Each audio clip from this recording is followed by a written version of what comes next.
Welcome Thundercat fans to another Third Earth Reviews toy review, and today I will be reviewing the 2016 Thundercats villain Mummy Mumm-Ra from MattyCollector. So let's start by taking a look at our packaging. Outside the shipping box, Mumm-Ra comes in this beautiful Thundercats classic Hallmark black and white box. On the front, instead of the Thundercats symbol, we have Mumm-Ra's symbol of the double snakes with Mumm-Ra's name listed below. On one side, we have a fantastic image of Mumm-Ra's tomb, something we ordinarily don't see, but I'm absolutely in love with. On the other side, we have a more modern look of our character. Upon opening this box, Mumm-Ra comes in an open window box that fully showcases our figure and all of the accessories inside. On the bottom, we see Lionel looking through the Sword of Omens, with the sword's impression continuing up the open window. On the back, we have a colored image of our villain, along with a short bio, and finally on the top of the box, we have a new Thundercat Classics logo. So now that we've seen our packaging, let's take a closer look at our figure. And I have to say, hands down, this is easily my favorite figure of this line so far.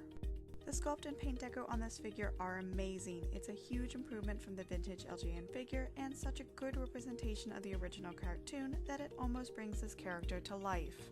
I love how the paint deco on the bandages gives them a more aged and weathered look, and the few paint smudges that I do have doesn't detract from the overall appearance of the figure, even in the slightest.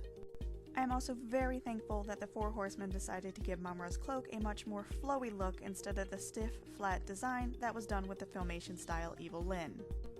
It also should be noted that Mumm-Ra's sculpt is much slimmer than the other Thundercat figures, giving him a much more frail look, which is perfect for his character. Mumm-Ra does have the same articulation that we've seen with the other Thundercats and Mo2 classic lines, meaning his head is on a ball joint so he can look up and down as well as left to right.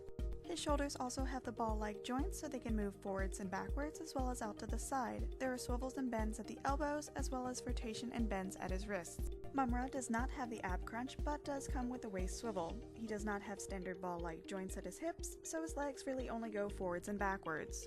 His legs can be pulled out to the side just a bit, but it's not a typical movement for this figure. However, there are swivels and bends at his knees. Mumm-Ra's ankles can also move up and down or rock side to side at the heel. His bandages do limit his movement just a bit, but overall it's not too bad and he can still get into some great poses. Mumm-Ra does come with a few accessories, including 2 versions of his cloak, 2 additional hands, a handled version of the Sword of Plundar, and his signature weapon, the Evil Staff. The first version of his cloak comes draped over his form out of the box and is the more open style. It can be removed or placed on by simply slipping it over his head. The second version of his cloak is a more typical closed style that we've seen him wear in his untransformed state. In order for Mumm-Ra to wear this version, you must first remove his head from the ball joint and then slip his body into the cloak. Once you have him situated, you just reattach his head to the ball joint and you are all set. It may take a couple tries, but eventually you'll hear the snap, letting you know it has been connected. The handled version of the Sword of Plundar is made of a simple yellow plastic, and one of the additional hands is for allowing Mumm-Ra to hold this weapon. The last accessory is Mumm-Ra's Evil Staff, and just like with his sculpt, this version of his signature weapon is a nice upgrade from the vintage LGN accessory. The paint and sculpt of the weapon works really well with the overall look of the figure, and is perfect for posing him in your collection.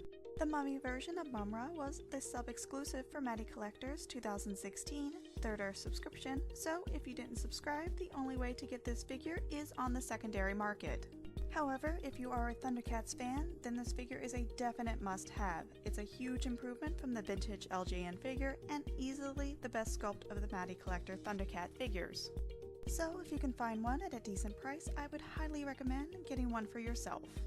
I hope that you've enjoyed this video. If you did, please remember to hit that like button and subscribe so you can check out all my other reviews. I have one more MattyCollector Thundercat hero to review, so until then, this has been Third Earth Reviews.